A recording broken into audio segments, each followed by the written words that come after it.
আসসালামাইকুম সম্মানিত সুধীজন, এই মুহূর্তে আছি কারণ বাজারে। জাতীয় ভোক্তা অধিকার সংরক্ষণ অধিদপ্তর থেকে আমাদের আছে 6টি টিম বের হয়েছে, মনিটরিং টিম। পাশাপাশি মিনিস্ট্রিতে 2টি টিম গিয়েছে, মোট 8জন অফিসার কাজ করছে। আমার সাথে সহকর্মী ফাহমিনা এবং রোজিনা আছেন, আপনারা দেখছেন। এখানে একটি বিষয় আপনাদের বলি, ডেটলের দাম এই প্রতিষ্ঠানে বেশি নিয়েছিল। কত টাকার ডেটল কত নিয়েছেন? গায়ে কত লেখা ছিল? 220 টাকার লেখা। 420 টাকা লাগাই দিছি আর আমি ক্রস দিয়ে দিছি স্যার। এই যে আপনারা দেখেন যে 220 টাকার ডেটল এখানে 400 টাকা বিক্রি করেছেন। এই ব্যবসায়ী বলছেন যে ওনারা এটা আমাদের খুঁজে ভাউচার নিয়েছেন, কিন্তু আমরা ক্রস দিয়ে রাখছি। আবার পাশাপাশি এই নিয়ে অভিযোগও করেছেন। তা আমরা ব্যবসায়ীদের সবসময় বলবো, মোড়কজাত পণ্য অনুযায়ী জিনিসের দাম বেশি রাখার কোনো সুযোগ নেই। এখন ডেটল আছে? এখন নাই, এক পিস ছিল। তো কেন এটা করতে গেছেন? এটা করতে গেছেন কেন বলেন? ও জোর করে লেখা। আপনার ছোট বাচ্চা, মানে আপনি দুধের বাচ্চা। শুনেন, এই এদিকে শুনেন, আপনি দুধের বাচ্চা, উনি এসে বলছে আপনি কিছু বুঝেন না, অবশ্যই আপনি লিখে দিচ্ছেন। মাছ উঠেন না না, আপনি 220 টাকাটা কেন 400 টাকা লিখছেন এটা বলেন। তাও তো 260 টাকা লিখছেন দেখি। এই যে প্রথমে লিখছেন তো 260 না, আপনি 220 টাকার জিনিস 220-এর বেশি নেবেন কেন?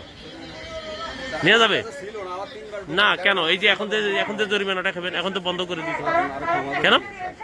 ক্ষমার কি বিষয় আছে? আপনারা এগুলো করবেন কেন? এতবার যে ওয়াজ নসিহত সারাদিন করা হয়, হ্যাঁ কেন বারবার এগুলাতে বলার পর আপনারা ঠিক হবেন না কেন? হ্যাঁ বন্ধ ছিল আপনার, বন্ধের সময় আপনি গায়ের দাম লেখা আছে, এটা তো গুনাহ। এই গায়ের দাম থেকে বেশি রাখেন কোনো কিছু?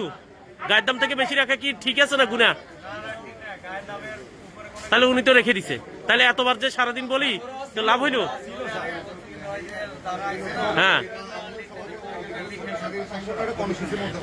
না, এই যে আপনি যে আমরা রেগুলার আসি, আপনাদের সবাই চেহারায় চিনি নাকি মুরব্বি?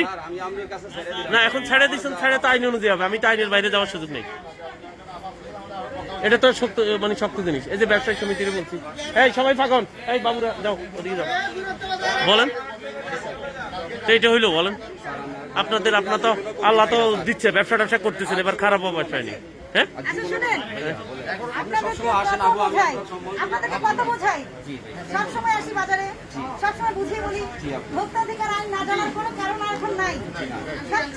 কারণ বাজার অন্তত নাই তো আছে বলেন? হ্যাঁ হ্যাঁ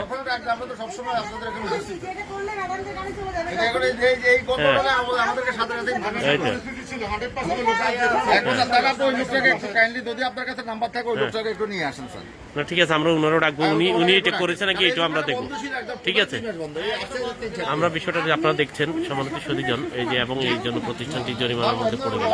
আমরা সবাইকে চাইবো সবাই আইন মেনে চলবেন, ভালো থাকবেন।